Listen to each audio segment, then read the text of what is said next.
Hello, everyone, and thank you for joining us. My name is John Bree. I am the Chief Risk Officer and Chief Evangelist for Supply Wisdom. I've been with Supply Wisdom 6 years. Prior to that, I was Managing Director and Global Head of Vendor Risk Management at Deutsche Bank, and I also had long careers in Europe and in Asia and in North America with Citibank. We want to talk a little bit about the whole world of third-party risk management, some of the challenges we're facing, the need to do more with less, changing regulations, and all the things that we live with. Basically, how do we become a little more effective and efficient? So let's sort of jump right into the world of third-party risk management. TPRM is a very changing environment. Those of us that are in the third-party risk management business know that we have to deal with everything from changing regulations, more demands, the need to be agile and resilient, the need to do more with less, and also do it faster. You know, years ago, when I started out in this business, and I've been in it a long time, one of the concerns we had was not knowing. That has changed now with the advent of available information and this vast amount of information that we can get from multiple sources. The real risk now is knowing and not acting. So we have to design our program so that we have the ability to obtain the data we need, ensure that that data is usable and not overwhelming, and that we can move it to action reasonably quickly. You know, I spent a lot of my career in the fraud business many years ago, both in the US and internationally. And one of the things that we realized is that we had to have the ability to not only identify an actual problem, but start to identify potential problems. We used to call it fraud early risk warning or early risk warning.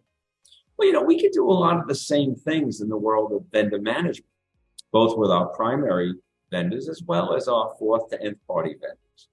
How do we do this? Well, we have to do a couple of things. Many of us do risk assessments, and they are good foundational tools where we identify a vendor, we go to them, we send them a vast amount of questions, they respond, we validate, we go back and forth, and those things take, you know, anywhere from 3 to 6 months, and they're, you know, both time and staff consuming, but they're great foundational pieces of information. They give us a base to start from. In many relationships, we go through a due diligence process. We go through a clearing process. How do we pull all of that together, and how do we give ourselves the opportunity to be able to focus our energies on the really higher risk? So first, we have to risk rank our vendors, and we do that through, you know, our own internal governance and control protocols. You know, do they have our data? Are they coming across our firewall? Are they accessing our systems? You know, do we control entitlements? Do we push data or do they pull data?